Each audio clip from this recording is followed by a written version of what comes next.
Science Time with Cliff, which is a really super duper creative title, because this is, of course, my weekly Science Time with Cliff. But I'm joined by Cliff Bohm, the lead programmer for MABE, modular agent-based evolver.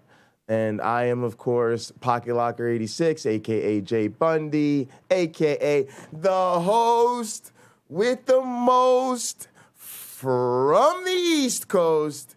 We're so happy that you guys could join us. Cliff and I are just being YouTube perverts. We are stealing your government funding. The government is paying us to do science, evolutionary biology in particular, but that's not enough for us. That's not enough for us. We want to jump out on the interwebs. We want to go live. We want even more support and attention because we are terrible human beings. So, but how you doing today, Cliff? Now I'm doing great. I know what. I had no idea that that's what I was doing, but now that I know, now that you know you're part of the great science conspiracy to I feel like I have meaning now. I'm doing something real, affecting the world. But yeah, so we were having this talk about sort of the balance between science communication and science and where do we go with all this stuff? But yeah, I think it's really it's gonna be a tough road ahead, right? Like I think what I'm doing is something that there isn't currently like a good model for, and the one thing I think that makes me like confident more than anything is that right now I have the support of my advisors. Like right now, I can show up like this to a Travisano lab meeting, and everybody's just kind of like, all right, that's Jay, and let's just go ahead on and do our meeting, you know? And I'm teaching with Rob, right? And Rob's like, hey, Jay, let's work on some grants, and we could get you some more equipment in the studio, and you could like make some more videos, right? like he's into it. And so I'm like, this opportunity is probably not ever going to happen again, right? Like if some university actually hires me as an assistant professor, like that's not going to be the time to go exploring, expressing yourself on the internet, right? So I was like, if I have this window where my advisors aren't going to fire me for doing this, then we should go for it. But to that end, right? It's a weird thing because, as you know, this whole science thing is like publish or perish, right? So the cachet is your university teaching, and certainly at a R1, the type of institutions we work at, it's your research. And so it's going to be kind of weird to get a YouTube community and all that stuff behind the idea of the actual scientific reality. Like, are people going to enjoy watching me develop MABE? Are they going to enjoy, oh, you heard that thing about the LNCA experiment? Well, today I'm going to be working on revising a paper for A-Life with Charles Lefree and Rich Lenski, right? But I'm going to just go for it, right? Like, I'm going to go for it, let the chips fall where they may, because I think in the end, if it does work out, it's a hit big or miss big type of proposition, right? Like when I did I don't know if you saw my evolution talk, right? But I did an evolution talk that was fully in WWE character with like entrance music. I saw. Yeah. Yeah, I saw enough. People loved that, right? Like it went over. Yeah. The chat was super into it. Right, like, but that was crazy risky to broadcast it live and have a live chat. And like I said, the guy from Evolution sent me an email. Are you sure this is the right talk? Right, like because he was trying to intervene right before I committed career suicide. So it's definitely out there. And then like when we did the we had to do the undergraduate diversity and evolution thing, and I did that presentation with Rodrigo, who's a grad student in the lab. Rodrigo's like, yo, man, you got to do the whole bit. I was like, Rodrigo, really? For like the UDE program? He's like, man, just do it. Like, let's do it together. Let's figure out what it's like. Like, let's just go for it. And I was like, all right. And we did the whole thing. And the students, they were so into it. He said after, he's like, man, they thought that was so cool. He's like, they're really excited about the program. And, you know, I did the whole bit. Like they were like, how'd you get to be so cool? And I was like, I told them, I was like, I do science for this sweet stacks of cash, you know, like, but yeah, so you're looking for that university that says, oh, this guy's doing something and we want to try something.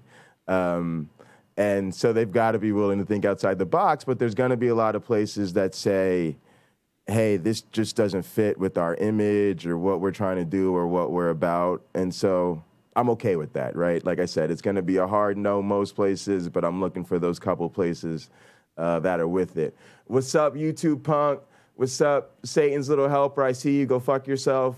What's up, Nerdsy? Nerdsy, you are part of my GTA motorcycle club. You've been tuning into these counter-apologetic streams. Now there's some science streaming. Nerdsy, are you trying to become a real nerd? Is that what's happening, Nerdsy? Nerdsy's trying to branch out. Nerdsy's out here doing more than gaming, all right? Appreciate that, fam.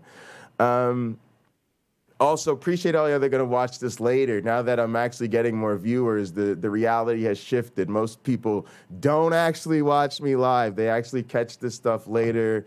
It's a little unbelievable that people actually go back and watch these things and find them entertaining, but I'm incredibly grateful to all you. I want to touch on something Cliff was talking about earlier, which is sort of the fact that, and I'm going to paraphrase, but you basically said you don't get a lot out of like seeing a evolutionary biologist debate a flat earther, right?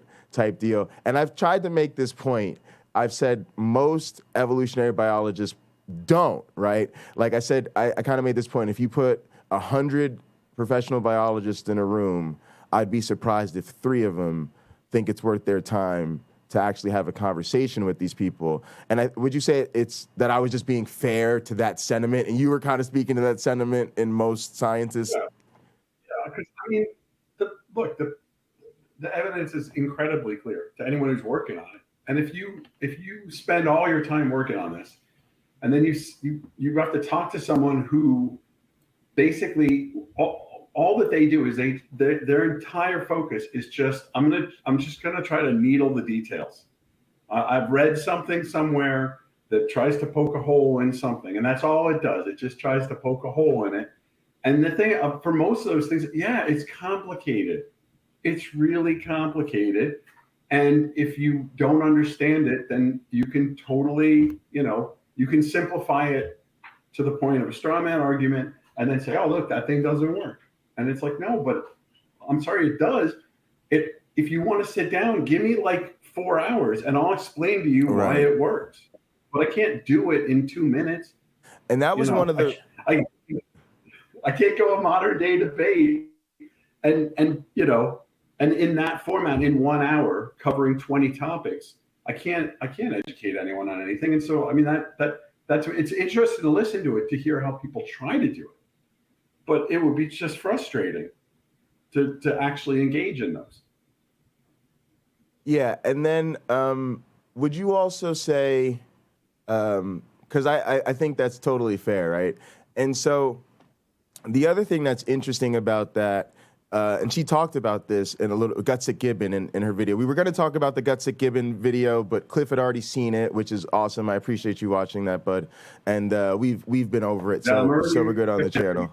Yeah. So it was actually just kind of funny because Jay was like, oh, I had this thing happen and it was really cool. And then the next morning I get up, no, there's a new video. Let's see, it's a team up on some evolutionist guy. Let's see what this is all about. And I'm like, oh, of course it's Jay. And the whole thing, and I'm like, yeah, that's pretty much, the best you could do. There you go. So that was super awesome. But she talked about this, right? How a lot of these concepts you can kind of go to the incredulity because without a certain amount of background in certain scientific disciplines, some concepts you even kind of need a little bit of an interdisciplinary background because you got to put, kind of disparate pieces together. And if you don't have that, then it just seems kind of like gibberish. And like she said, if you don't have a basic foundation in algebra, you can pick up a calculus textbook and go, well, how can anybody buy any of this? This is all nonsense. But to your point, it puts real strains on the communication because if I only have a very limited format or I only have a few minutes, I don't have time to do remediation on your scientific education right now. I'm not saying I think I'm a better human being than you are and you're not worthy of breathing oxygen. This just isn't the space. There was a point that you made that I thought was really, it was a really strong point, and that was my inability to convince you of these facts has no bearing on whether or not they're true. And in fact, that they have been demonstrated to be true. Like I don't need to prove to you that these things are true. Like they've been demonstrated to be true. This is already done. And if I fail to communicate that to you in this discussion, that doesn't change the truth value. Matter of fact, I just realized this as you were saying this, and I appreciate that. I'm realizing, as I said that just makes me join the ranks of every other scientist who couldn't convince you, right? Right? Like it's just add my name to the list of scientists who tried and failed to demonstrate to you, that this is what's happening. But here's the thing that's super interesting. And guys, what I'm really trying to get at is what are some of these professional challenges, because I've been trying to communicate about them to my audience. And at the same time, you and I talk about these things regularly. So I thought, man, this is a great opportunity. But what Cliff is speaking about is why it's then hard to get this type of work valued as a professional scientist, right? Like I said, I can't write a grant to the National Science Foundation that says, hey, National Science Foundation, we got some really great stuff for you. We're going to demonstrate that the Earth is indeed round. There's a lot of flat earthers out there on the internet, right?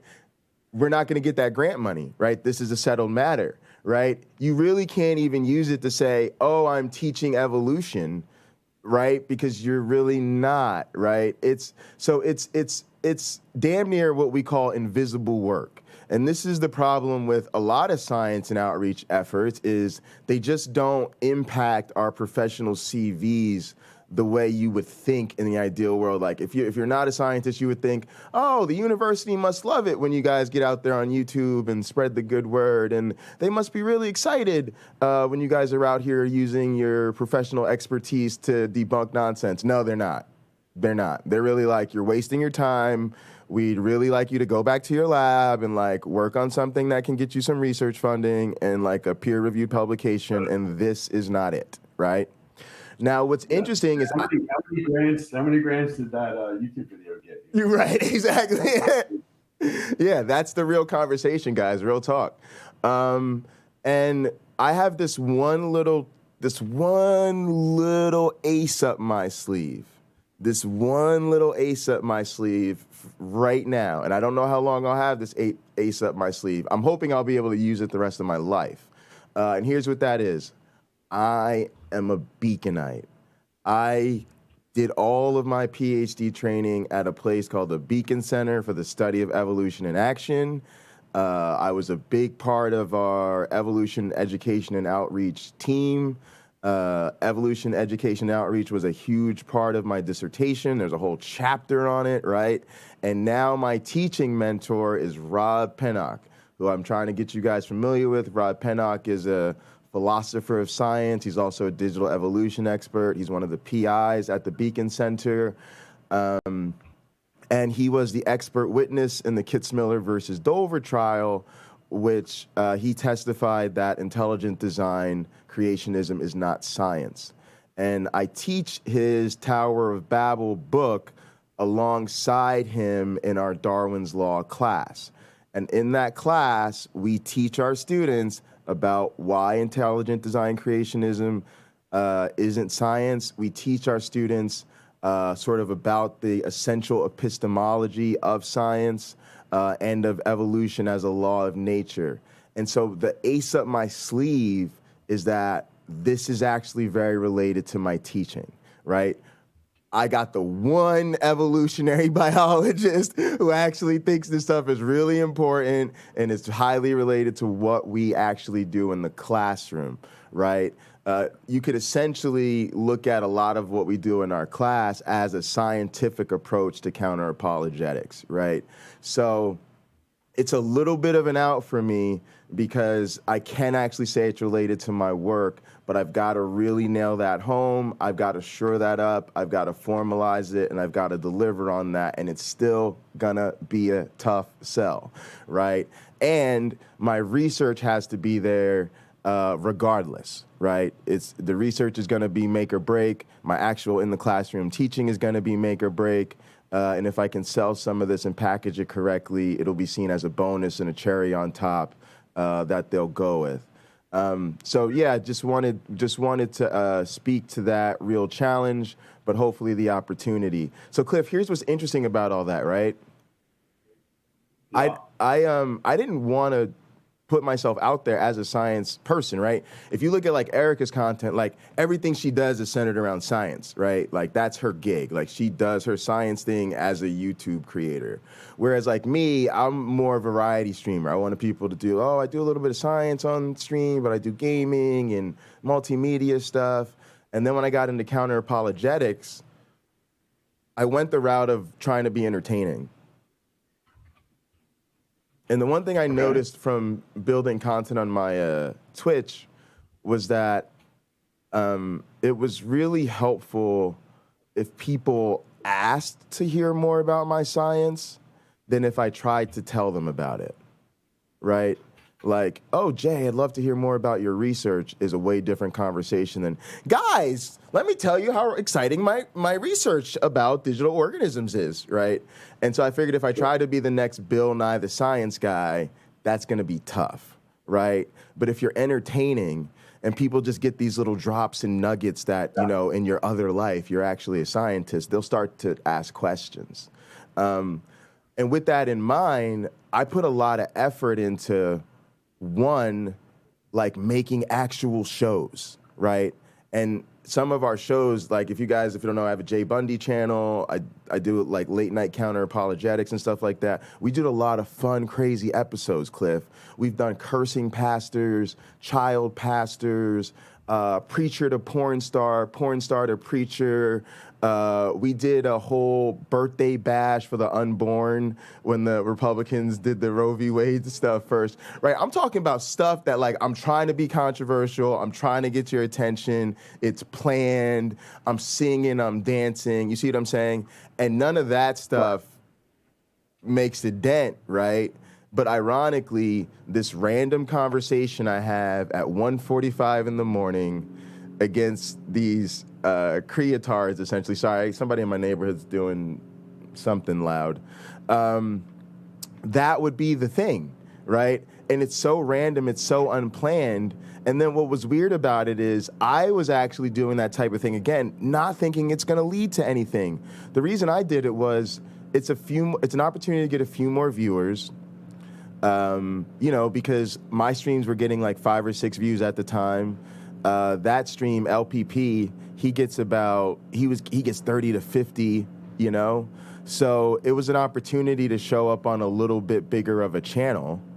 And so we took that. And then also another atheist content creator, Danny, was kind of trolling us. Like, hey guys, there's some creationists that want to talk to you. You should go over there, right? And I'm like, Danny, you're a jerk, you know? Like, I know he's just trying to get us into something. But at the same time, Danny's one of our friends. He's also a small content creator that's trying to help me out. So I know he's trying to promote me a little bit. Like, hey, Jay, this is a chance to get out there. You see what I'm saying? So who would think that sort of impromptu, unplanned thing, we've interacted with LPP a bunch of times. He's been rude to me and my whole crew, right? Like, mutes us, puts us backstage, but we just deal with it because they'll keep having us on, and we know that's just how it is in this community. Apologists are going to apologize, and so to your point, it's probably the lowest hanging thing I could do. I'm not putting any effort into it. I don't think I'm ever going to see this again, but, you know, this community picks it up, they find it interesting, and then that ends up being bigger than anything I could have, you know, planned, done, strategized for, or any of that. And then the irony of all of it, Cliff, to get back to what we were really talking about, is it ended up being about my research, right? I'm putting all this stuff out there trying to be entertaining, and like LPP did me I try to explain to people, LPP just did a huge favor for my career, because now the thing my biggest thing on the internet now is not about me cursing out God or shaking my ass and calling myself a sexy boy, right? It's actually me talking about the evolution experiment and the LNCA lab and huge time to explain digital evolution to people, right? And then Erica's up there like, yes, and here we see the death of expertise. And I'm like, oh, girl, you making me look like a rock star right now. So, yeah, I agree with you, bro. It's so weird because you would never think that, oh, yeah, this is going to be the thing. When I debate these creators, this is going to be the thing. But you just never know out here, right? Yeah. Yeah, I mean... And like we were saying before, it's just, well, I don't know, watching that, it's just frustrating. It's frustrating to deal with. And so, you know, I was watching, I was like, kudos to you.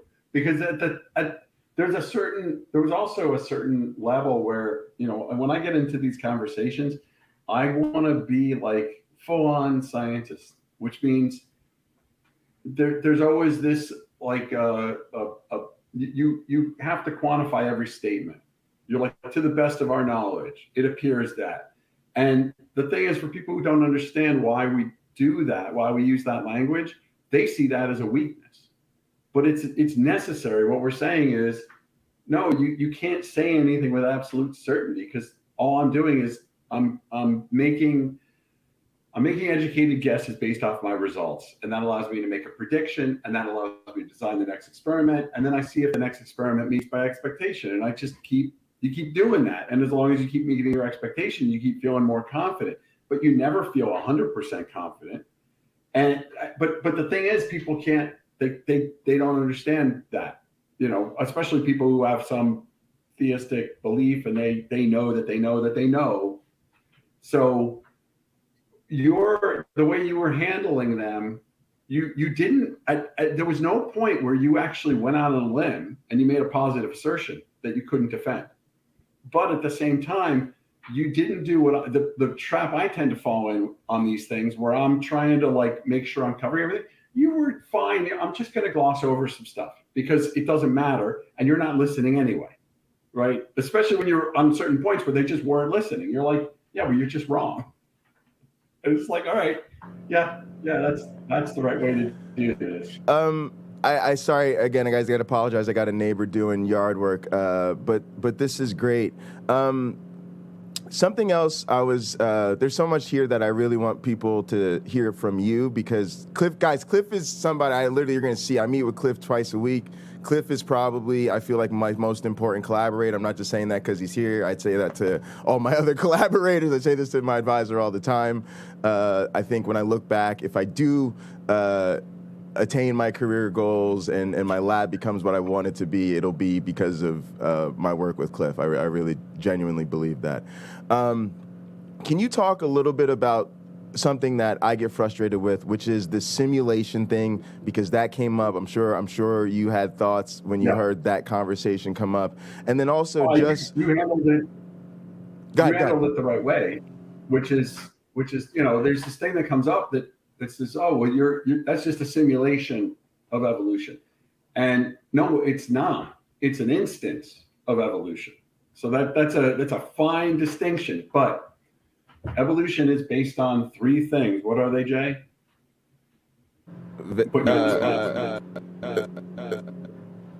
Sorry, I got an echo here. Variation, inheritance, and selection. There you go. So any system that has those three things is capable of evolution. When I'm running or when Jay's running an experiment in the computer, and it has those three things, it doesn't matter what's going on. Now it's evolution. It's not biological evolution. So it's a case of digital evolution simulating biological evolution, but it's a real case of evolution. And this is important because the dynamics that we observe in the digital evolution systems should be the same dynamics that we observe in the biological evolution systems. And in fact, if they're not, there's a really interesting question as to what's special in one of those systems that makes it perform differently. Right. This is the win-win for us, right? Because when we discover things that work like they do in a biological system, we go, wow, that's amazing. We now have a non-biological example of the same dynamics at play, which is even bigger than just showing it repeatedly over and over again with the same biological substrate. And when it's different, we win there too, because like you said, now we've got to go, well, now it's not how evolution works. It could be this or this, right? Yeah, go ahead. I mean, so the other thing, I think two things that are really important to keep in mind. One is when you look at a biological system, you're talking about a massively complex system. And if you want to try to say anything about it, when we had the hardest time figuring out physics early on. Why? Because the core rule in physics is an object in motion stays in motion. It's inertia. If you don't understand inertia, then none of physics is going to make any sense.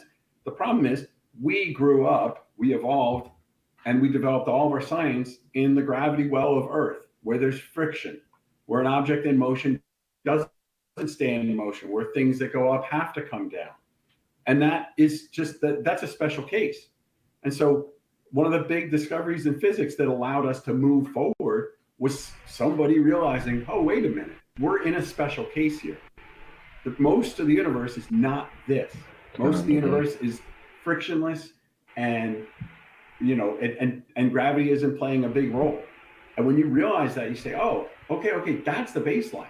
So if you want to look at biological evolution, say, oh, look, we're looking at humans. Well, humans have society, and before that they have sex. Before that they're multicellular organisms with multiple organisms. Before that, they're just Cliff, hang on a second. Cliff, hang on. Oh, sorry. I was hearing people talk, and it was. I have my PlayStation party unmuted, and it was going into my headset. I was like, bro. I was like, what is happening right now? All right. That was just yeah. That was just me messing up over here. Go ahead. You just have to cut out you have so many layers of complexity. So then you can ask, well, what's actually causing a particular effect? How do we actually understand what's going on? And the nice thing that the digital evolution systems allow us to do is we can build a pared down system where we can control for all these factors, or just we don't put them in. I can build a system so there's no sex. I can build a system so that I'm only looking at a system that only has a single trait that I'm evolving. I don't have to worry about interactions between traits or genetic effects or any of that stuff. Or I can put them in one at a time and see how these individually affect the system. If for someone to say, oh, well, that's just a simulation, they're throwing out everything. They're throwing out our ability to actually build systems, to build models that allow us to understand these systems. Yeah, and this touches on something I wanted to get you to chime in on, so it's a perfect segue, which is the sort of what I hate about this, right? I learned about evolution thinking about humans, right? And my master's is in biological anthropology, right? And so I learned I call it quote unquote evolution the hard way. Bones and stones, fossils, and morphology and all of this stuff, right? In other words, the evidence that we went out and we found in nature that proves this story beyond the shadow of a doubt. And my thing is, they would always say that, right? You can't find this stuff in nature. It isn't real, right? The missing links, whatever the blase and the flavonoids were. And once we did that, then the new thing is, of course, when you find it in nature, the new thing is, well, that's not really scientific. because that's not repeatable and observable. So now what you really need to do is you really need to go show me in the lab. You can't show me evolution happening in the lab, right? And then, because I wanted to tie this back to the overall value of experimental evolution, right? And so this is what pisses me off. My background was in the bones and stones, that side of things. They deny that type of stuff when they see that type of thing because they want you to show it to them properly experimentally, right? Then you go in the LNCA lab and you show it to them in the lab and they go, oh, that doesn't count because that's in the lab. You see the trick here? You see, this don't count because it ain't in a lab. Lab don't count because it ain't in nature. Go fuck yourselves, right? But yeah, speak a little bit to the value of experimental evolution because that's the bigger framework that we're doing these digital experiments under. And to your point, that's the beauty of the models that we can test it and run it and do it over and over and over again. But go ahead, I'll let you describe it. Yeah. So this is I'm gonna go like philosophical. My philosophy of science for a minute, and this actually. Loyalty in the last days had a couple of questions, and this will sort of address. Oh, I didn't even know if you wanted to go there, but go ahead. Feel free to. So here's the thing. Let's put on like hardcore philosophical hats, and let's just go. What can we know? Like, what can we actually know as people? And where I've gotten to, it's basically hard solipsism, right? What I can know is that I am confident that I exist. I don't want to say I'm positive, but I'm confident that I exist. And I'm confident that I exist because I experience things. In order to experience things, there must be a thing that has experiences. And that's pretty much all I have for sure. Now, it appears as though I can do things. It appears that I'm in a world that I'm experiencing, although I acknowledge that my experiences could be generated internally. Or my experiences could be a misinterpretation of the real world. But it appears that it's an external world, and it appears that I can do things to manipulate the world, and that those will change my experiences in predictable ways. And so, when it comes to this question of like, what's the foundation of the universe, whatever, I'm like, I don't even go there. I don't need that. My foundation starts with my personal experiences and how I can alter my experiences through what are apparently actions. Now you go an extra step and say, okay, well you do a bunch of, you go down the road and you go down the road and eventually you get to evolution. What you realize is, well, let's talk about how evolution works. What we're saying basically is that at some point, possibly only once in the extent of the entire universe, a chemical reaction occurred that at least temporarily was self-sustaining. And that could have been because of, right, and it may be that was just self-sustaining for a while and it created some chemical gradient or some chemical concentration so that 50 million years later, some other chemical reaction could happen. And one of these chemical reactions at one point became self-sustaining and replicated. And it became complex. And now it started to copy its own. It was some complex molecule, and it started to copy itself because of the structure of the molecule itself resulted in this molecule copying itself. Now, if something happened during the copy that resulted in an error that allows it to make better copies of itself faster, well, then that's going to win. And you already have evolution. You don't even need cell walls. You don't need anything, right? You just need the simplest things. And from there, then you can get cell walls and you can get all this other stuff. Now, we already know that there are simple chemical reactions that can get us amino acids. We know that there are simple chemical reactions that can get us these effectively cell walls that can even merge with other cells or divide. And they're not even cells. Like, they don't even have genetic information yet. They're just little lipid shells, and they already start acting like cells. So the physics provides a ton of the mechanisms to get us to organic molecules and to get us to things like cell walls. So, I don't have a hard time thinking, well, in the extent of the entire universe, this only had to happen once, so it can be ultra rare. And so, now to go to your point, which is, my approach, which is kind of my approach to doing science, I take a highly reductionist approach. I think what's generally happened in science is that people have they've gotten on boats and they've gone to Africa and they've collected their samples and they came back and they put them in the Royal Institute and they've tried to piece together how these fit together. And that was the best you could do at the time. But I think now we have the ability to look at genetics and we have the ability to do computational modeling. And between those two things, we can actually go back and question basic assumptions that these guys made. And the fact of the matter is, most of the time they're right. Most of the basic assumptions that these guys were making in the 1850s and 1930s, they're absolutely right. 99% of the stuff that they were figuring out, it works because they had so much data that was correlated that, when they got it wrong, they would fix it. But the stuff that actually persisted, it works. And we're just showing it. But the kind of science I like to do, I like to go into one of these systems and say, well, you guys think you're asserting that we've got some complex system with 100 variables. And you're asserting that X, Y, and Z are the 3 variables that matter. So what I like to do is go into the computer and build a system that only has X, Y, Z and see if, in fact, I can get the dynamics that are described by their system with only X, Y, Z. All right, Cliff, there's so much here. I got a couple stars that I want to come back to. But one thing I want you to touch on, because I said this and people love this quote, was when I said, I asked him to read my name, right? And I wanted him to get to the part where he acknowledged that I was a PhD. And it wasn't actually so that I could do the whole typical argument from authority, like I'm a PhD, I'm right. It was so I could say, I'm an evolutionary biologist.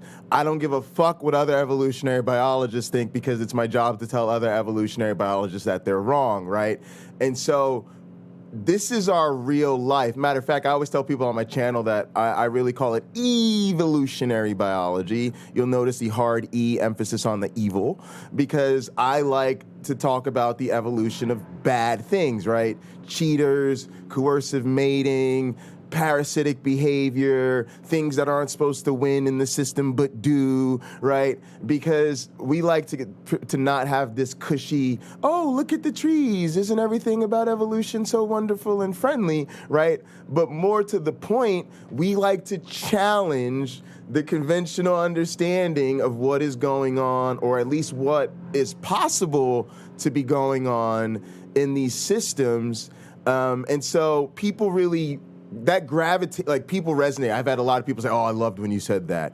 But of course, I was being hyperbolic, and that's part of the heel persona I play. But speak to that. We really are out here to challenge people, and you especially like that. And that's a big part of why I wanted to work with Cliff, was because you came from another background, you came from other professions, so you weren't as I hate to use this term, you weren't as indoctrinated into some of the dogmatic understanding of evolutionary theory. And so you kind of came in as, I'm going to test out the ideas and I'll believe something once I can test it and I see it. And before that, it's just a suggestion. Can you just talk about your approach and why that's so radical and how it's worked for you? I mean, exactly that, right? I worked in computer animation for 20 years and then switched, switched to doing this. It's just, I got into that when it was a new field and it was exciting. And now it became more route, and I wanted to do something, interesting and new. And so here I am. And I forgot where I was going, but you're undermining everybody's stuff. You're like, I'll believe it when I see it, and I'm testing the essential assumptions. I won't even grant you the basics until I can test it. I accept evolutionary theory as it stands with regards to biology, because I have seen many cases where it holds true, and I have yet to see a case where it fails. So that's the first thing.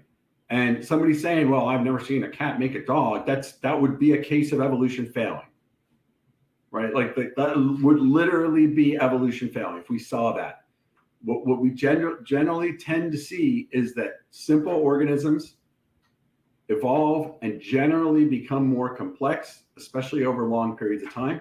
And once they complexify in a certain way, they don't really go backwards.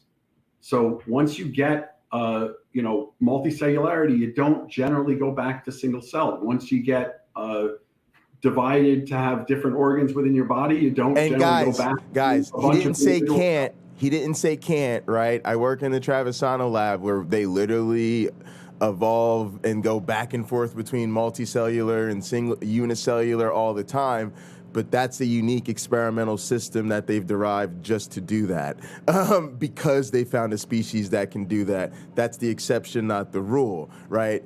Just because I heard somebody being triggered nitpicking at the literature. You know how people like to nitpick at the literature. Y'all need to stop doing that. Also, don't fact check people. That's rude. Go ahead, Cliff. So.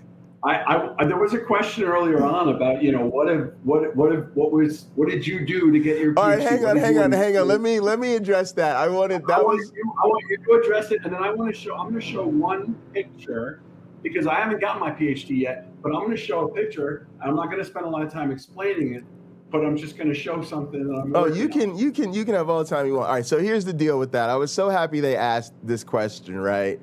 Because I just did my PhD literally less than a year ago. It'll be a year in August. We'll kind of celebrate that right around the time of my birthday. So I discovered using digital organisms. I did this experiment where I manipulated the depth of phylogenetic history in digital organisms, and then I was able to put them in some new environments and test how. We talked about those three essential ingredients of evolution: variation, inheritance, and selection. We also refer to them as adaptation, chance, and history. And we have this unique system where we can actually measure how much each of those three essential ingredients contributes to the evolution of particular phenotypic traits, right? And so in our digital organisms, I basically studied and found evidence that the footprint of history, in other words, how much history matters or how much evolutionary constraint is imposed on a lineage by its evolutionary history, totally depends not only on the relationship between the organism and its current environment, but on the relationship between the organism's current environment and the environment that its ancestors evolved in. So it was super cool research. I will talk more and more about it on the channel coming up. It was a one-of-a-kind of experiment, and beyond that, it's the type of thing that you can only really do in digital organisms. You could never do this type of experiment in biological organisms, which is why I have Rich Lenski and Charles Afria, who's the lead developer of Avita, on that paper. We're super excited about that, and we're trying to get that research published in A-Life. I did a follow-up experiment showing in that system that the type of pleiotropy that you see, which basically just refers to how particular genes affect multiple traits.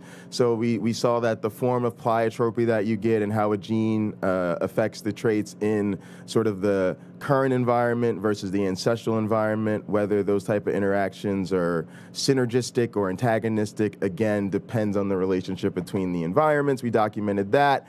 We also did educational exercise that we developed for our educational software based on this research. And I wrote a whole philosophy of science chapter about the sort of history of the concept of replaying life's tape, how that's manifested in experimental evolution and digital evolution. And so I did a whole philosophy, history of science chapter. Really excited about all that. And not stuff that wasn't even part of my dissertation. I also was part of the Lenski long-term evolution experiments. I was part of a big thing we called the all hands experiment, where we showed that all 12 populations of the Lenski lines continue to improve at now 60 or 70,000 generations into the experiment, whatever that was, and it looks like they'll do so indefinitely. That I think that was a PNAS paper or something, right? That Proceedings of the National Academy of Sciences, right? So that was a big publication. That was a big paper, right? I was fortunate enough to be a part of that. So yeah, folks, thanks for the question. It turns out they do not hand out those PhDs, especially not dual PhDs, as I was fortunate enough to get. And so that's what I did. And excited to have a chance to talk to you about that. And here's some of the ironies of this Slides in Life. Like Cliff said, he has not gotten his PhD yet. And I'm now a postdoctoral researcher, and Cliff is still a PhD student.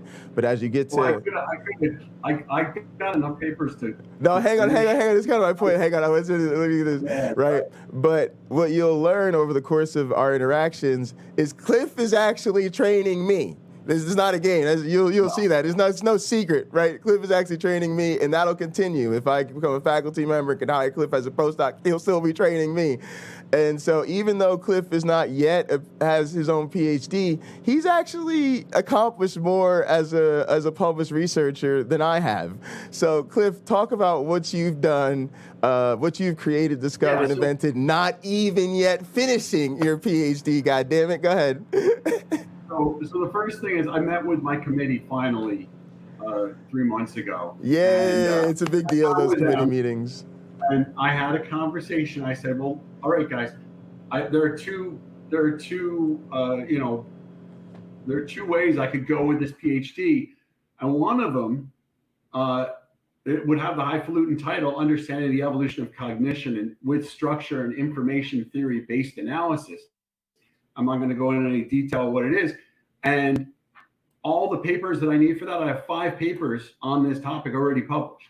But I said, I don't want to do this because there's a topic I'd rather do my PhD on, because it's a topic I want to actually research, and I don't want to get pulled away from it before I finish it. So I basically added 2 years to my PhD so that I could focus on this other topic. And I'm gonna share my screen. And I'm going to show you just a little tiny piece of just one little result. Are you seeing? Let's see if that comes up. Yeah, you're a guest, so it's probably back here. I just need to add it. I'll go ahead and add it. Hang on. Boop. Oh, right, so guys, hang on a sec, guys. Before I let Cliff show you this, guys. Come on, y'all. This is real stuff right here. This man is just on the fly, impromptu, showing you the goods, folks. Unpublished data. Come on. Go ahead, Cliff. Take the floor, man. All right. So here it is. What we see here is this figure J here. It doesn't matter. Hey, J. This figure J here shows it shows evolution over time in a digital system, where every time it goes up, it's a genetic improvement, and then it's just blown up over here in I. All I want to say, hang on, Cliff. Cliff, can you hear me? Yeah, I can hear you. You're coming in and out. Can you stop your camera for a second and then just try explaining it from start over again, but then see if that gets your signal a little better. All right, go ahead. Explain the figure again, please. Better? Yes, I think it is. All right, so I got I and J. I is just a zoom in on this gray portion of J. And all I want to point out here is this is a very simple digital evolution system. And what I'm showing here is punctuated equilibrium. So anyone who says, oh, the Cambrian explosion, you can't get a sudden, rapid evolution and then it's followed by slow evolution without God's hand on the till. Yes, you can. It's right here. I do it all the time. It's my bread and butter. It will be a core element of my thesis. I'm not going to talk about the details. You just got to wait about a year until we get the first paper published, and then we're going to discuss in detail how this occurs. But anyone who says punctuated equilibrium can't happen, Cliff,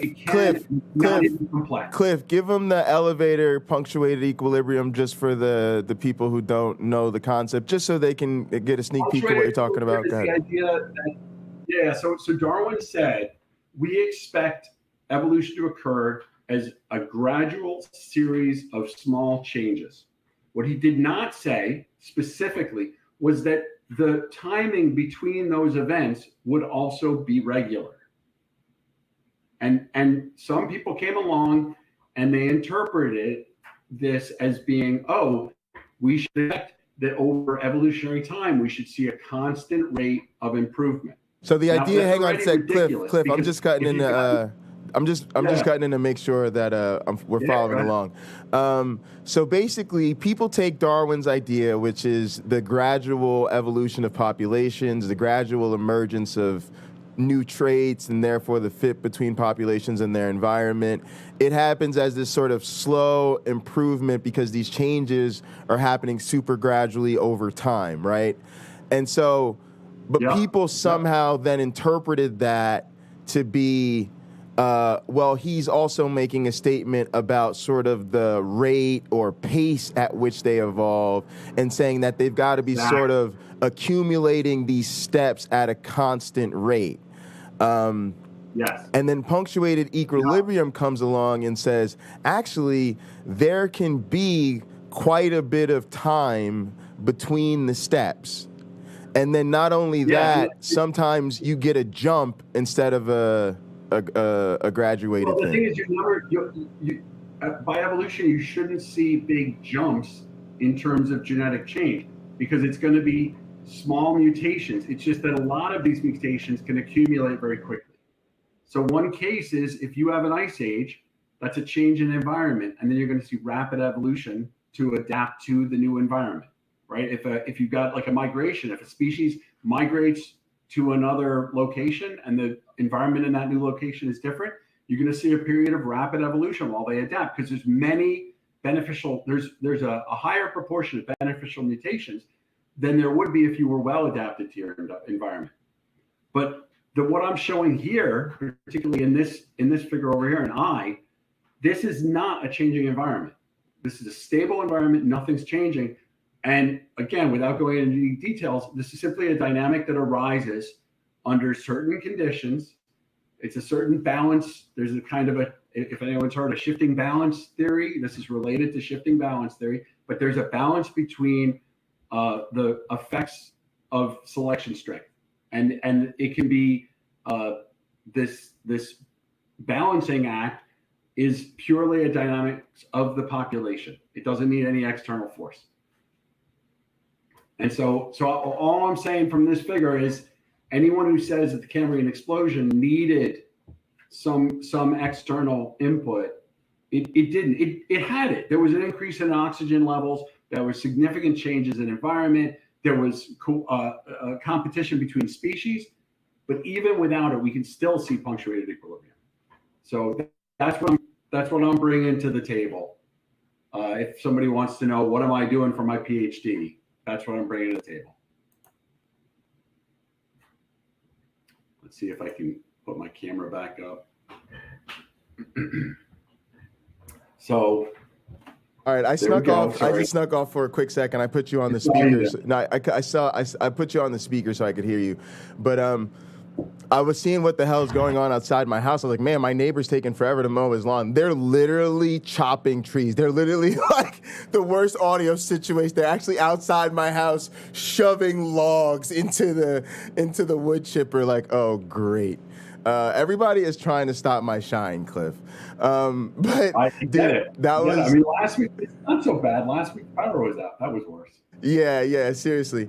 But dude, thank you. And guys, you see what I'm talking about, right? This is the power of digital evolution. Is like you really get to test the theories, right, themselves, and you get to do it quickly. And you do it by stripping it down to this system.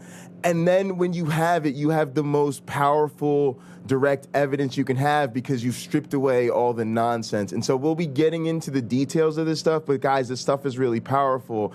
But a couple of things that Cliff spoke on, man, like just to reinforce this stuff, we don't give a fuck what other evolutionary biologists tell you. Like we really don't. Like, we really don't, right? Because this is the type of healthy debates we're engaged in. We know there are people who don't think these things happen. We know there are people who think our ideas are bad. We tell other people their ideas are bad. And I got news for you. That is the fun, right? Like, I'll give you an example of coercive mating, right? That's something I'm really into. It's just a super fun thing to think about, right? The evolution of bad boys, so to speak. But the thing that's cool about it is, like, this started as we were doing, like, we're very interested in sexual selection. We're trying to build and get some sexual selection research done. Cliff's already done a number of papers, right?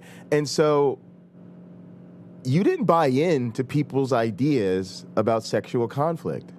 Like, you were basically, nah, bullshit. Yeah, although that last talk we went to, I gotta say, I think there's some validity to that talk we went to a few weeks back. That was the first time that somebody said something. I said, all right, you know what? I think I may sort of buy into this theory. So that's kind of what I'm getting at, is like, that was a genuine part of our motivation. Like, we were actually trying to do this, so we're trying to get into this stuff, and rather than being like, oh, we've just got to go along with what everybody says, we're like, no, we're gonna be challenging some people's ideas. And to your point, you were like, yo, Jay, the seminar's happening. You know, I'm still not buying the sexual conflict stuff, but we gonna go hear this lady out. I want you to come and see what's up. And I'm like, I'm here for it. Like, I'm here for it. Like, Cliff is trying to get into some shit today. Let's go, right? So I'm there. Yeah. She gave this amazing talk, and we loved it. We were very impressed. And you had a heart-to-heart. And you told her, hey, I really wasn't buying a lot of this stuff, but I got some ideas I want you to hear out. And she heard them out. And to your point, you were like, yo, I'm buying this now. And that was when I started to be like, all right, let's see if we could do some coercive mating stuff in MABE. And to your credit, you've been like, yo, let's do it, right? I think that the thing for me is, that I thought was interesting in that exchange was, you know, I brought up, I heard what this person had to say, and they brought evidence to the table, which is new evidence, right? Like, some of that's not even published yet. And what I thought was really interesting was, so what we're talking about is this idea of sexual conflict, and what it means is the idea is that what's good for the female of the species is not necessarily good for the male, and vice versa. And so the males and females are in conflict, but I've been generally taking a different position, which is that it tends to be the case that the males who are able to fertilize females more successfully, even if that's by forcing mating, are the ones who are going to reproduce more often. And so the females who can limit their mating to only those males are going to have male offspring who are very good at fertilizing females. And that it's sort of a collusion between the males and females of the species. And I had not seen evidence that said, no, it's not collusion, it's actually conflict. But in this work was showing that the females of certain species can actually deny certain males preferentially. They can choose on a particular mating event whether or not they're going to allow that male to try to copulate, and the male's trying to bypass it. And in that case, and then there will be other males that, you know, that the female's like, oh yeah, I want to get fertilized by, and let it happen. And so that was like, all right. And we're talking about, like, what, ducks, right? She was talking about ducks, I think, with this. Yeah, like ducks and dolphins. Ducks and dolphins. Certain fish are in here too. Yeah. But, you know, and this was looking at, and I mean, her work is crazy because she's looking at the shape of the sex organs and how they work together and how the sex organs change during the sex act and all this kind of crazy stuff. But what was cool was I brought up at the end, I said, you know, I'm really impressed. But I still think, particularly in simple mating systems, that collusion is actually more important than sexual conflict. I think sexual conflict would come along later. And, you know, this person I'm talking to is an expert in the field. They spend all their time working on this. Oh, absolutely. You have to take both into consideration. So I said, okay, maybe I'm not totally crazy. But I mean, this is the sort of collaboration that happens, right? Sometimes we disagree, and then sometimes we get convinced. Here's a case where I fully admit, like, new evidence came to light and I have to change my opinion. Right. That's what I was getting at, is that we genuinely don't have to grant each other some sort of, oh, well, such and such says this and they're an evolutionary biologist. No. We are out here looking to scrap, looking to fight, and sometimes somebody delivers on the goods and they go, here's what I've done. Here's my experiments, and I've observed it in multiple systems, and we're looking into the genetic signature behind all this and blah, blah, blah. And we go, all right. You know, we asked for the goods, you showed us. Matter of fact, hey, what you think of what we're doing? Maybe you can help us out, right? That's real, right? That's how it goes in real life. That's how it flows.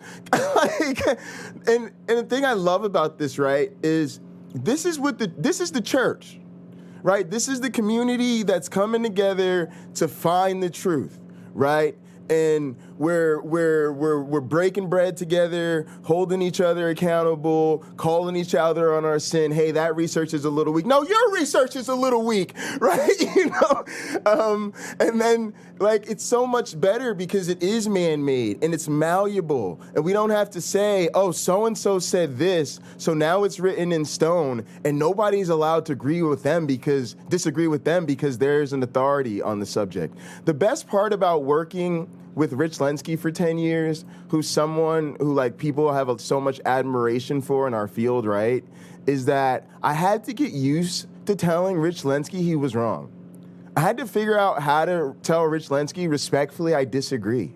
I had to figure out how to tell Rich Lenski, Rich, I know you took a really great look at this data, but I look at this data every day, right? Like, and also recognize, like you said, like you were talking about, when he was going to come back, yeah, Jay, and guess what? You're still wrong. And I'd be like, God damn, he's right. Go. Oh, God damn it, Rich. How does he do that? Right? Like, and so touching on that, I want to say a little bit of something that happened behind the scenes that people didn't get to see on that episode, which is that the thing that really got me passionate and animated talking to them was actually that.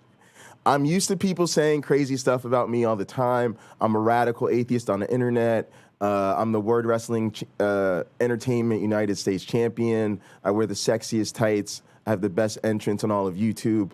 Haters are going to hate, you know? So that's going to happen. But what set me off was he started talking about Rich, right?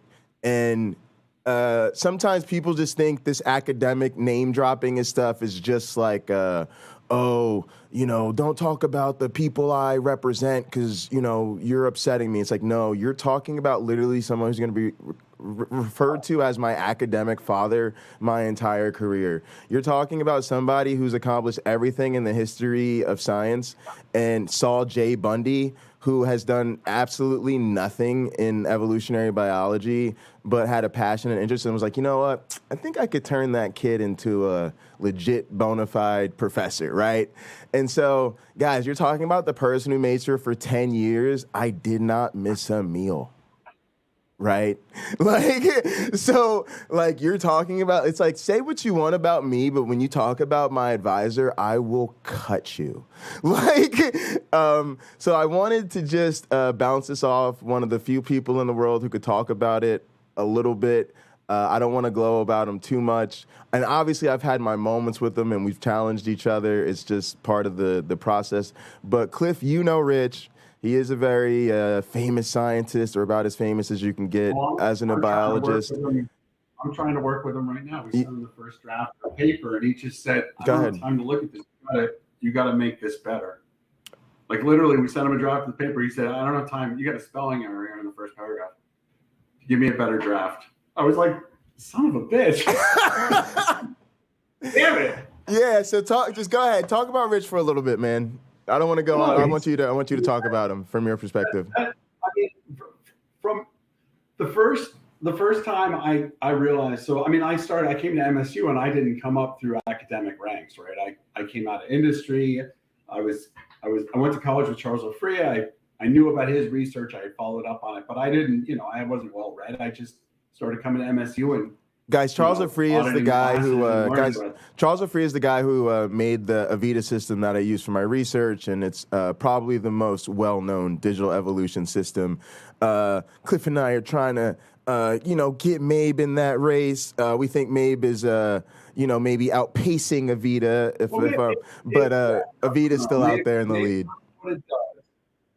Maybe does what it does. But yeah, go ahead. You knew Charles, and then go ahead. I didn't want to cut you off. I don't want to let people know who Charles is. Go ahead. So anyway, so I met Rich through Charles because Rich was here at MSU, and but I had no idea. Like he was just like one of the guys. Like I had no idea how big he was. And then I ended up at a conference, and I'm sitting next to some guys from Brazil, and I didn't realize I was name dropping. They were like, "Oh, what kind of stuff do you work on? Who do you work with?" And thanks, Loyalty in the last days. We'll see you later. He's just dipping out. Hey, man, we appreciate you. We like people of all persuasions coming through. Thanks for showing us love and respect, man. And we'll chat more. I'm enjoying my conversation with Cliff, but I appreciate your activity in the live chat here so much. We'll see you later. Go ahead, Cliff. So yeah, anyway, I name dropped. I didn't realize I was name dropping, but I just was like, "Oh, here are people I work with." And they were like, "Rich Lenski." Like, yeah, he's huge. And I was like, he is? Oh, all right, he's huge. So like that was the first time I was like, whoa, I'm in a really good place. Right. It dawns on you. Like I hadn't realized how big Avita was. I hadn't realized how big Rich. I didn't realize how big the long-term experiment was. But no, I mean, it's just some of these people, Rich in particular, he's very fast on the uptake. He knows his stuff. And if if you're wrong, he's just going to tell you why you're wrong. And if you can make a good point, he's not going to fight you on a good point, but you gotta come in with your A game when you want to talk to Rich, because he's not going to take he doesn't have time for any BS. He's got a big lab. He's working on a lot of projects, and you have to bring good stuff to him. You can't waste his time. And, also, like, there's a certain amount of excellence, right? There's a standard when you do, like you said, Rich told you, I don't have time to even read this, and this isn't ready for me to read it because I started reading it, and there was a typo in the first paragraph. Send me back something that's Rich read worthy, right? Yeah. And that can be harsh, right? But he was harsh. But you and I are from... You and I are rare. Go ahead. I've been working on that paper now for another 3 months, and it's a much better paper because we went back. We went back and we did like a pass through, and then like when we were reading it, we were like, you know what, this has got to be better. Thanks, Satan's Little Helper. Sorry, Satan's Little Helper is one of my OGs, my regulars. Also, you guys notice he dropped that lurk command. And now I'm like, hey, Satan's Little Helper is now lurking. Peace be unto you. That's my OG showing you guys how to use the bot, right? The other thing that does is it gets you more pocket change. You guys get 10 pocket change for every 10 minutes you're watching the stream, but you get 100 pocket change for every 10 minutes when you're active in the chat. So one of the easy ways to get that extra 10x bonus is to just go ahead and drop that lurk command. It lets us know you might not be that active in the chat, but you're still watching us. Satan's Little Helper, we appreciate you. Go fuck yourself. So Cliff, I was gonna say, you and I are that rare breed of people where like we are humans. When we take criticism, it stings a little bit, right? But then we take a moment to ourselves and we go, think about who just gave you that criticism, right? They didn't say, go fuck yourself, I'm not working with you, this project is over. They just said, hey, fix this and we'll get this going, right? And you and I are that rare breed who like really want to get better, right? Like I prove it in the fact that people around me know, like Jay's just like not trying to take any shortcuts, right? Jay's just like, give me time and let me do it. And then Cliff is the dude who's like, everybody's like, hey, Cliff, you've got enough papers and you've got enough stuff and you could be doing all the grants and getting all the fancy positions. Cliff is like, nah, I just got to do this. I gotta find the next most interesting thing. I gotta build the system again better next time, right? And people see that, right? We're just that rare breed of fucked up people. So, I mean, I'm not here for a career. I did a career. I made some money. I'm here to do science. Like I want to do science. I want to pursue those angles that are interesting to me. Right. Like, a lot of people are driven because they want to do something that's going to have some medical or industrial application. I don't care. I just want to understand how the stuff works. Yeah. That's my driver. And I'm trying. And I think also that's one of the reasons why it's so infuriating for people who are questioning they're questioning the motives of scientists, which means they're questioning my motives. Right. They're like, oh, you're saying some conspiracity. You're being fooled, whatever. Right. No, I'm not. I'm not getting paid a lot of money for this. I could go back to do an industry, or I could go, I could become a programmer. I can make 4 times what I make. Absolutely. If I did that, though, I wouldn't have any time to do science. Science is more important to me. Right. And then the other thing is for someone to come to me and say you're deluded. It's like, no, dude, I'm like going down to the base level, and I'm doing experimentation from the base level so that I am not deluded. I am worried every day that I'm deluded. I'm like if you talk to me, you're like, man, he keeps going back and talking about philosophy of science and how easy it is for us to be deluded. Like I bore people with how much I talk about how worried I am that I'm full of shit. Right. Facts. The true story, right? And to kind of tie this back to Rich a little bit, because I did want to use this as an opportunity to talk about him a bit. A lot of people have this sort of famous science effect, famous scientist effect. Wow, that's a big name. And then I see something like, to me, it's crazy. Like, I didn't even expect them to know who Lenski is, right? Nevertheless, be like, oh, I've read Lenski's papers and he's full of shit, right? And so it's like, I have the same thing with like Cory Booker, right? Cory Booker's a national political figure. He's a senator from New Jersey. He's he's always in the top, 10 of the Democratic presidential candidates, right? But I've known him since I was 11 years old. He's like family to me. So when people talk about Cory Booker, it's like, I'll cut you over the motherfucker because I wouldn't be here without him. Him and I both know that, right? Like, I've done like 19 internships with Cory Booker, like, you know what I mean? Like, OG, like that's my dude, right? So it's the same way with Rich for me. So when you're talking about these people, you're not just talking about a name to us, right? Cliff, when we talk about Rich Lenski, you're talking about somebody who's invested in our success, who helps us with our research, who's scrutinizing our papers, who's trying to give us career advice, right? Like, y'all see the shit I'm doing, like all the shit I'm doing, Word Wrestling Entertainment, constantly streaming all the time. I started this shit when I was under Rich. And wait a minute, Jay. You're telling me that you know who Rich Lenski is, that you've experienced him, and you're telling me that he's not full of shit and he's not just shilling to get money from the government? Somehow he's a legit scientist. Is that what you're telling me, Jay? And why should I believe you? Just because you've spent 10 years working with him? And here's the thing that kills me worse than that. And I've been telling people this, and I think here's where I want to go with this. And I know if you'll agree with me or not. Rich Lenski's influence in science is so much bigger than the LTEE. I nominated him once for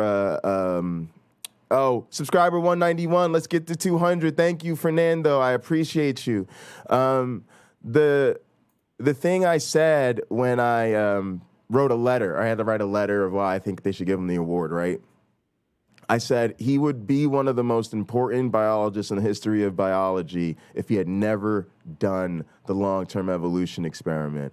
And what I was referring to is if you just looked at his role as a mentor, if you just looked at who else's career has he helped in this field, how many other faculty has he helped put on, what is he like to his grad students, right? Like, what has he done, right, in the field, setting aside his own accomplishments, right? Who's competing with Rich in that category? Like, fucking nobody, right? The diversity of his lab, the fact that you could take the labs, you could take like 5-6 departments of labs, and they will not have the diversity of the one single Lenski lab, all concentrated in one place. Like, He just gets down like that, y'all. And so what I always say is, like, as a scientist, he's so much bigger than the LTEE, and it's sad that people don't know that. And then for us that know him, I always say Rich Lenski, the person, is grossly outsizing Rich Lenski, the scientist, and that's the super sad part. Like, if you knew Rich Lenski, oh my goodness, would you not talk about that man like that, right? Like, oh my goodness. Not even if you disagree with the science, he's just a really good dude, and you would feel terrible. Like, you definitely put a little respect on his name, even if you just knew what kind of nice human being he is, right? Generally speaking. When he's not telling you that he can't read your paper because there's a typo in the first paragraph. Well, I mean, the matter is what he was really saying was, I want to see a version of this paper that's in good shape, because I'm going to make judgments about this paper when I start reading it. And I want you to lay out your best arguments. And if I see typos on the first page, that's telling me you probably haven't spent enough time to really make good, strong arguments, right? Because what he wants to do is come in, he wants to hear the best arguments that I can make, so we don't have to have a discussion. We're going to have to clarify things. Right. And then what he's going to do is he's going to then come to me and he's going to question the assertions that I'm making, and then he's going to plus it. And he say, all right, I understand. I think you're full of shit here. I think this is a good point. And he's going to plus it. He's going to help me figure out how to say it better.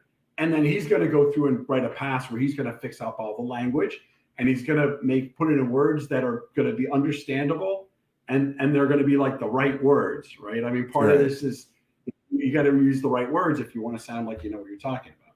Yeah. So again, he's just trying to make it better, right? And then what we know is, even when they come back with the better draft, now it's after that, it's still going to come back covered in red ink, right? Where Rich has gone through and actually taken the time to make a lot of changes and make things the way he wants them to go and leave the comments. And so it's just like this person's work and the intensity that they do this in is just second to none.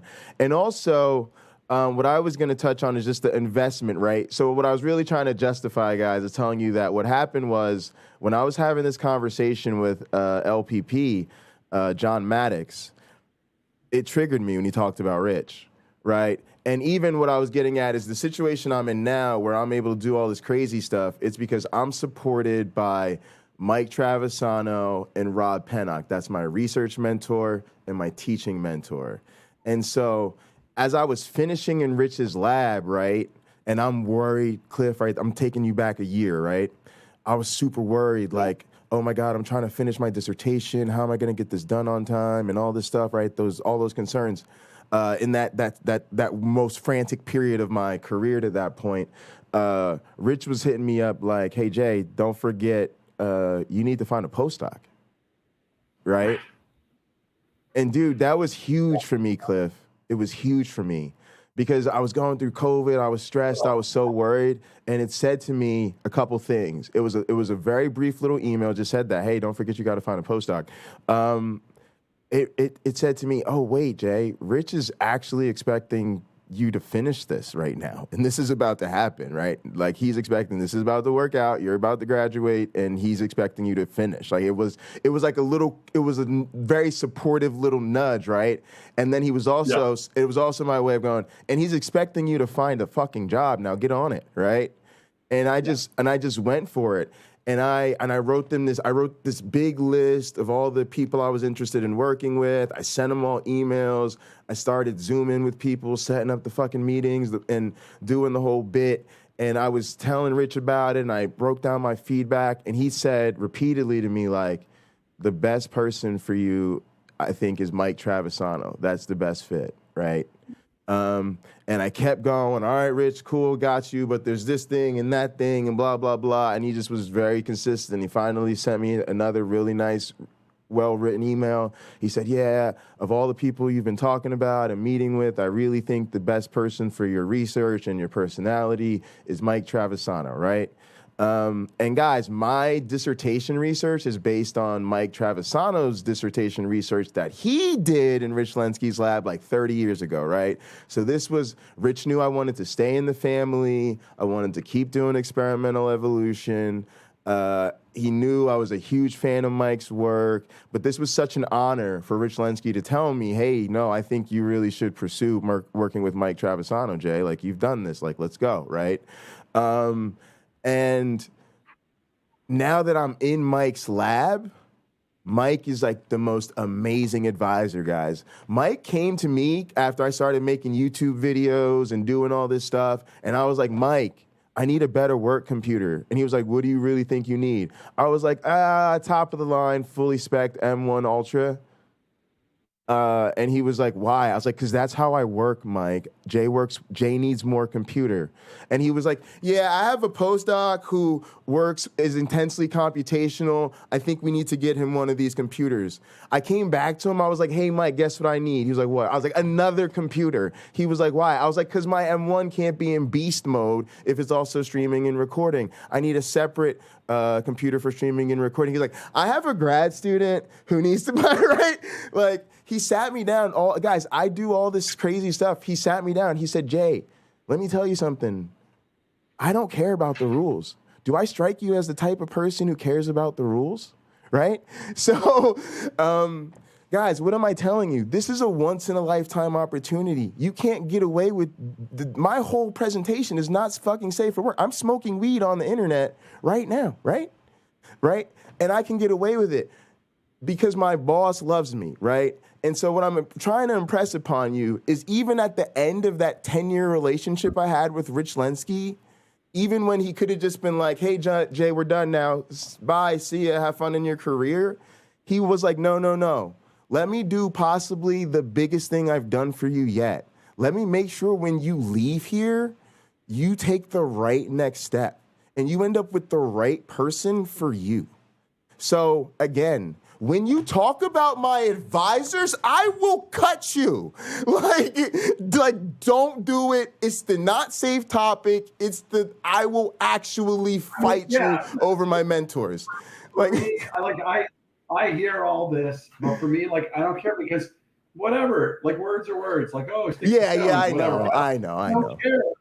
The problem is when somebody comes in and starts attacking the integrity of these people. So basically, they're claiming that they're lawyers. Like, you can't come in and say, oh, there's a big cabal of researchers and they're all in on it, right? It's like when the flat earthers come in and they're like, oh, everybody at NASA and the European Union Space Agency and the North Korean right. They're all some big cabal. And, I love it. Somebody posted, I think it was on Twitter, somebody posted something and they were like, so when does it happen?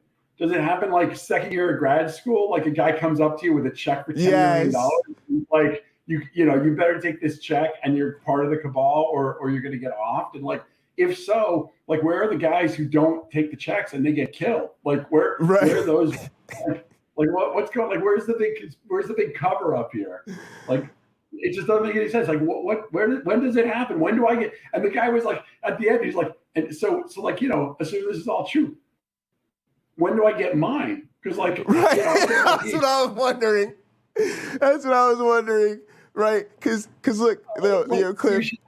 Where is it? Cliff, I'm trying to raise $100 for charity for my birthday. I'm streaming nonstop for a month to raise $100. Where's my cabal money? I should be making it rain on charities right now. All right, so look, there's a couple things I want to touch on, and then I'll leave it open to you or whatever. The reason I chilled here for a while, Cliff, is I'm on what's called workcation for the next 3 weeks. Which is, all right, so there's a vacation, right, which is when you take time away from work to max and relax, right? There's a staycation where you do a vacation at home, right? A workcation is when you actually take a break from meetings so you can actually get work done.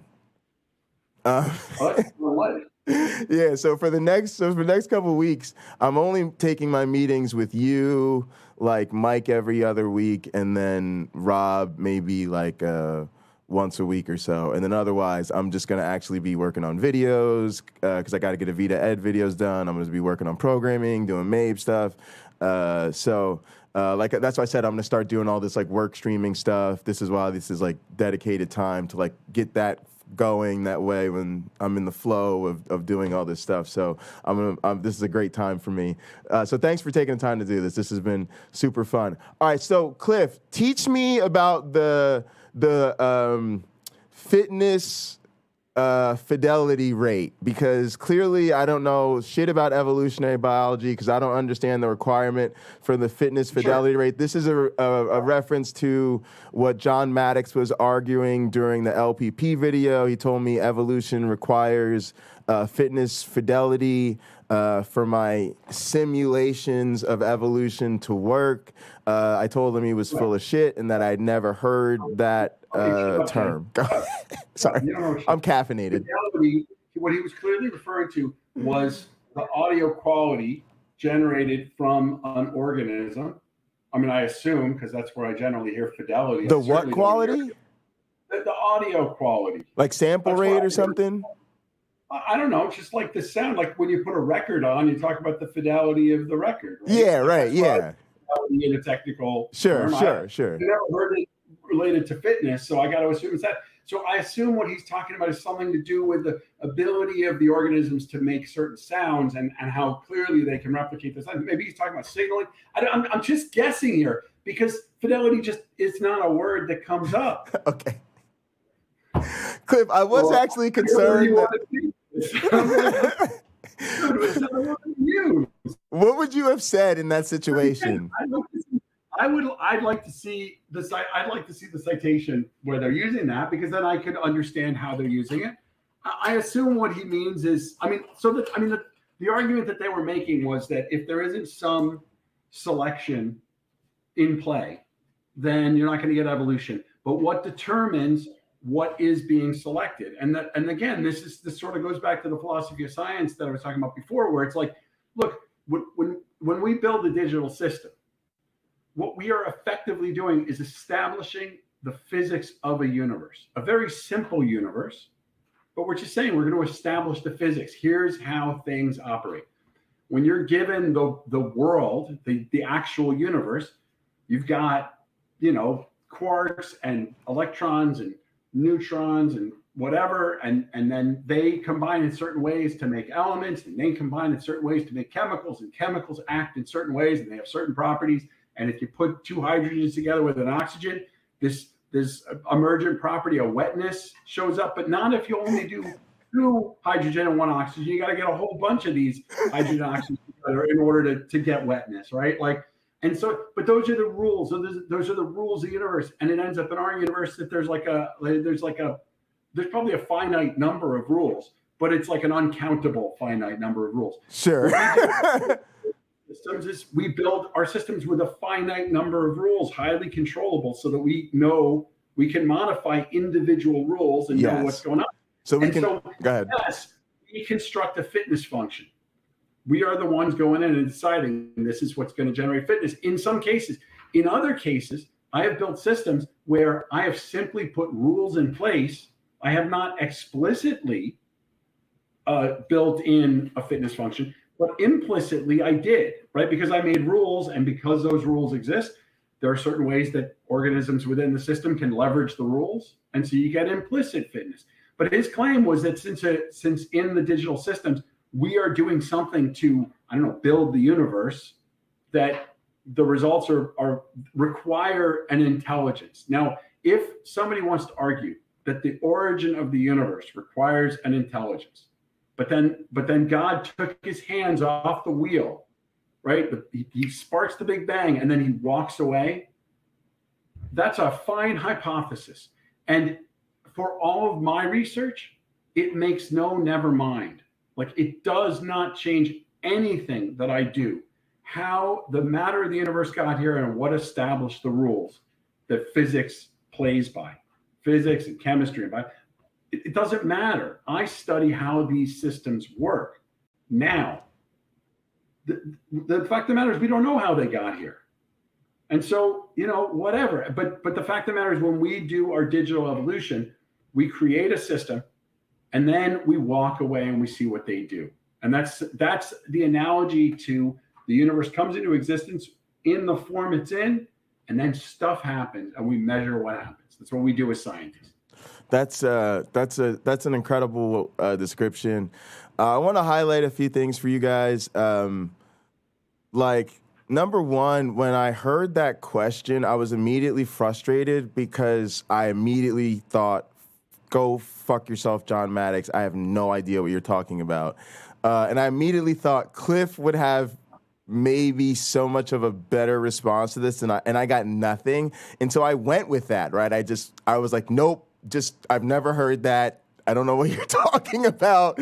I'm trying to tell you over and over again, no. I just, that's a non-starter for me. I'm not even going to go there.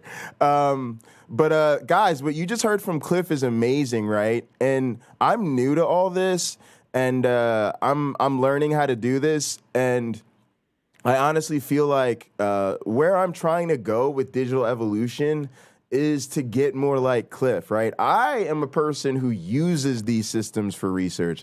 I'm like a laboratory scientist who comes in. People like Cliff have built these systems. I plug in a couple of variables to tweak it to like test my particular theory, and then I let it run and see what happens. And that was great. It was certainly sufficient to get me my dissertation working, my PhD working under Rich Lenski, and get myself established in experimental evolution. It's fine. It's sufficient to get the job done for what I do. But I'm trying to become a professor and expert in this, and also be able to teach it to other people, at least sufficiently for like my grad students, my postdocs, classes and whatnot. And so I'm trying to learn how to build these systems myself, right? And so working with Cliff, I'll probably go back and review that and listen and pick apart things that he said just for my own benefit. But this is also why I want to bring you guys my colleagues. This is why, I was so excited to start doing this. It's why I'm doing more stuff with Cliff, more stuff with Rodrigo. Guys, I work with the real people who really do this stuff, and they're motherfucking experts, and they're amazing at this shit, and they're not afraid of this bullshit that's out here. They are not scared of the blase and the flavonoids, right? And so, I'm just so excited to do more stuff with Cliff, and dude, that was awesome. And to be honest, Cliff, you're an amazing counter-apologist, and this is something that I know just from our conversations, right? But, we haven't done a lot of stuff out there. So I hope maybe we'll do more stuff. We'll start calling in places, or we'll start having people call in and maybe do some late night stuff. When I'm actually talking to people, like in person, I just have to remember to stay very emotionally detached. It's very easy to be emotionally detached from this elevated seat. But when you're dealing, especially when people start cutting in, when you're trying to give a lengthy explanation. And actually, on some of the stuff today, some of the, I gave responses to certain things, and one of the people who was making comments early on made comments, and it's apparent that they're not listening. Right. It's like you just got a question that I've already addressed. Why we got to do this? Can't we? Listen to what the words are coming out of my mouth. You can say I don't accept that, but then we're not going to talk about that topic anymore. But if you're going to circle around and make me keep repeating myself, and then you're just the worst is when you get into that, and then they're like, oh, well, you're just being repetitive. You're like, well, I'm just going to keep saying the same thing, because it hasn't changed. Right. You can keep making up new stuff because it's coming out of your ass. Right. But I can't, because the facts are the facts. Yeah. And my thing is, honestly, Cliff, that's all part of it, right? I realize it's all part of the being out here, right? And you're just used to dealing with it. And we have people who come through all the time, and they're known trolls, half friendly trolls, if you will, but they're regulars. And so when we want to engage in them, we do, and when we don't, we don't. And people like Satan's Little Help. By the way, Satan's Little Helper, talk to me and let me know later if you're a mod or not. We'll make sure you're a mod. But I tell my mods, hey guys, if you want to mess around and have some fun with the trolls, go ahead. But if you don't and you want to time them out or block them, go for it. I'm never gonna give you grief for it. I can leave that up to your discretion, right? But also it helps the algorithm, right? I'm gonna be honest with you, it all helps, right? What I love, I was gonna thank the chat too, and say guys, I'm one of the most killer small streamers going on the internet. When YouTube looks at my internet, they'll be like, or my activity, they'll be like, this guy might have like 6 viewers on a stream, but they'll watch him for like 7 hours, and he'll have like, and I'm gonna cut in for a second here. I'm looking at the chat. Is this the stupid horror energy? It's on here. Because like I gotta say, if that is, I'm a little celebrity struck right now. Oh, I think it's like the person that we're used to interacting with in chats who goes by that name. So everywhere else I see her, I see them come up all the time on Modern Day Debate. So the one and only, yeah. Oh, yeah. Well, thank you. Like I said, so thanks for being here. Now, Jay, I respect you. Now you're so, yeah. You know, Guts at Gibbon didn't do it. Derek from Myth Vision, nah. Pine Creek, who gives a fuck about that? But one stupid horror energy is in the house. Cliff is ready to go. Cliff, I see you. I see what you're about. All right. So look, guys, I'm just excited to share Cliff with you guys, right? That was the point of all that song and dance, was to say I'm so excited to give you guys more Cliff, because this is one of my guys. The other thing I wanted to say is, we're these people, right? So whereas a lot of people won't engage you in this stuff, a lot of people in our field don't think this stuff is interesting. We actually do think this stuff is interesting. We actually do hang out in those Discords. We actually do watch those YouTubers. And so we will have a little bit of fun with that from time to time. And also, we love this digital evolution stuff. I was explaining this to Mike. One time, Cliff and I got together because I was having like technical difficulties or something. And I don't know what time we got together. Cliff might have been 10 or 11. It was real late, right? It was like me, you, and Jory, and then Jory helped me out, and then Jory fucked off or whatever. And then me and you were just sitting there chilling, talking, digital evolution and experiments, and then chit-chatting, right? And like, we were just kicking it for hours, right? Like, late as fuck at night, just having fun. And I was like, yo, like, me and Cliff are about that life. Like, of our own volition. Like, you don't have to twist our arm to do our shit and to get us into talking about this stuff. We love our work. We're about these systems. He's trying to get better. I'm trying to learn more. Go ahead. I think that was the night where I was like, we were chatting about something, and I was like, okay, so then about ACA, and about Modern Day Debate. Yeah, we just got it going, yeah. So you saw this, and we were like, oh, damn, we're on the same page. Yeah, that was super fun. So that would have been such a fun stream had we been streaming back then, right? But I kind of used that to tell Mike, and now I'm using to share with the audience, is like, people like John Maddox, and they don't realize what they're up against sometimes, because we're literally about this life. Like, we do this every day. This is our job, and it's not our job because it has to be our job. We both have lots of professional options. This is the thing we both decided we want to be doing with our time and we're passionate about. So you're going to have to get up pretty early in the morning indeed, if you think you're going to call us bullshit. And we're not going to fight back and have the data and the evidence to back up what we're talking about. Because again, we've given of our lives to earn and pay our dues in this field to get where we're at, and we're just getting started. But Cliff, I got to show you off. I want Cliff to start a full-blown Cliff the Blacksmith channel, where he... But since he won't show off some stuff, Cliff, show us some blacksmithing stuff. I'm gonna show little itty bitty. This is the A-Life Award. Look at that. For this year. That thing. What? That's the award, Cliff. Come on, wait, no, bring it back. Oh my goodness. This is the cool one. This is the cool one. This is the one for I'm doing these now. Making these this week. This is the one from last. Oh, hang on. You gotta get full screen. There we go.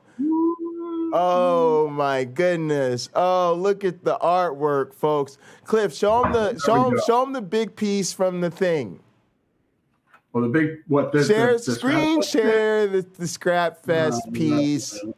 Let me go get it. Guys, y'all saw the awards though. Come on, those are real awards in our field. Guys, Cliff is not just out here literally manually building evolving systems with his bare hands.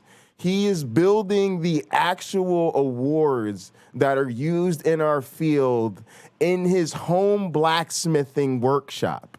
Dog, we so deep in this evolutionary game. We are out here, we do this, you done fucked up now, you've messed with the wrong people. Cliff, go ahead and show him are you back here? Did you pull it back? I'll bring it back up when you share it. I gotta find it here. Let's see. Here it is. All right. I'll draw. I got a couple of good images here. Let's see. Is this one any good? It's pretty good. It's taking it a hot minute to download. There we go. All right. Yeah. No worries. Take your time. Take your time. You're good. Blacksmithing is cool. Exactly. And I don't care. That's some real, like, come on, y'all. Like, it doesn't matter if you're talking now, 5,000 years from now or 5,000 years ago, right? It's pretty good to know a blacksmith. Like, you know, if you knew a blacksmith, you were like, let me get you a cup of Java or whatever it was, right? Because a dude that could craft you a dude that can make you a sword is useful.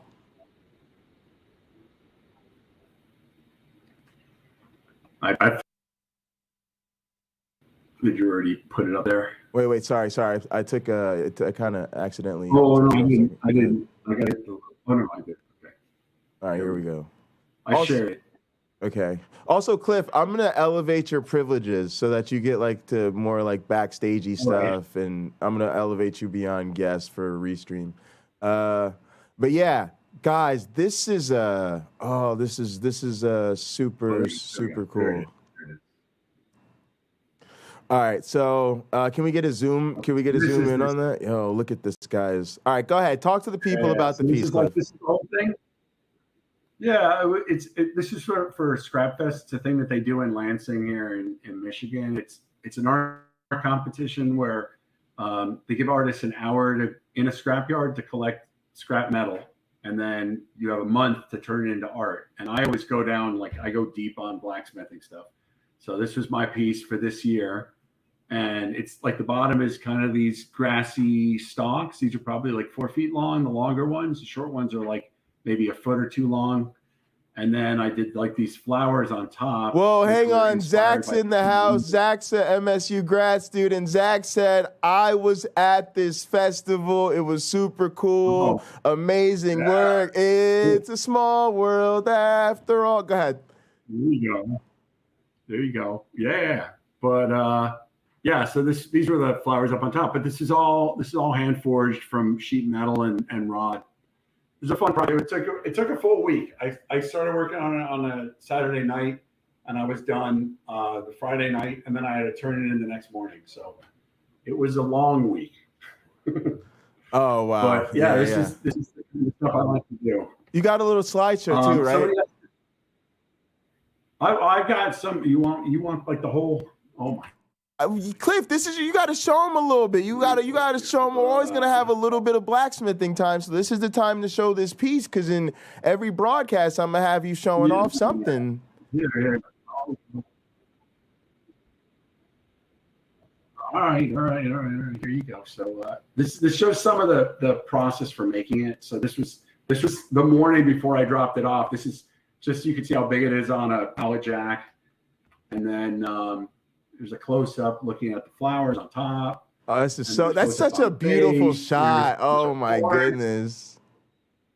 That's just when I was just manufacturing the parts. That was like this shot and this shot was when I got it done. This is about 2:00 in the morning on Friday. Oh my before I have to turn it in. Guys, that's the shot. I had the whole piece done, and that's my shop. So there's the forge back here. That's the forge. Power hammer is actually right behind the stock. That's the plasma cutter. There's the tanks for the metal noodles. Epoxy. But this was like the manufacture process. So that's one of the leaves. These are the parts, like when I'm making the parts. So these are the pedals. This is the center. There's the power hammer. So, guys, this is all on Cliff's house, Cliff's master palace, guys. And just to give you guys a clue of what's going on here, Cliff bought this beautiful house in Mason, Michigan. I always tell people I actually secretly love Mason, Michigan, and the reason is because Cliff's beautiful house in the country. It's so fun to visit. It's really, really peaceful out there. And this used to be an airport hangar, right? That was on the property, and then you converted it. And then he converted it into a shop. All right, go ahead. I just wanted to give them a feel for your property there. It's really gorgeous.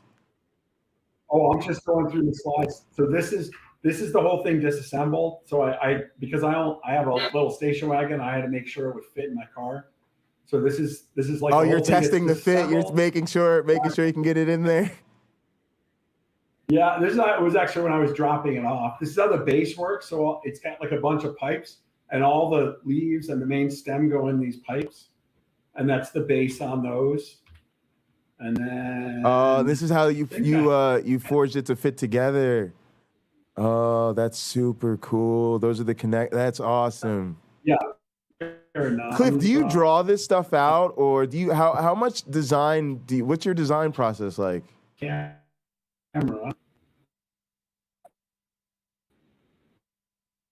Hang on, you just yeah, there you go. There you go. All right, let me turn my camera back on. All right. So yeah, I was trying to play a video and it's not. No worries. But yeah, the chat was loving it. Chat was loving it. Oh yeah, what's that? So anyway, that's that. What was that?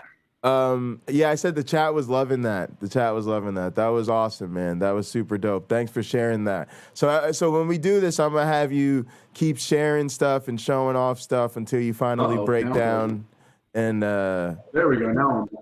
All right. Yeah, I said. Yeah. We got to get you a better. We got to get you a better camera. How do you? We got to get you like a nice 1080p streaming setup. I'm gonna hold on. I'm gonna you back there. I think I have a sneaky suspicion, Cliff. I gotta get back to the meeting. What? No, I gotta get back to writing, but I'm gonna give you guys a link. I think I made the link to the photos and the videos public. Sure. I can just give you the link to that.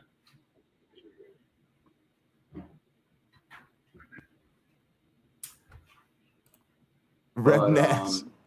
I wanted to touch. What are we working on Wednesday? What's the plan? Wednesday, I guess. Let's do. I think we should do Baby's First Berry World, and then we can talk about whatever we're gonna do for our first paper. Because, like I said, let's just start from scratch, but do it with an audience. So we'll say, "Hey Jay, what you got on Baby's First Berry World?" Even if it's rudimentary, we'll use that and talk about what you do going forward. Yeah. Should we do the 15-minute intro to Markov brains?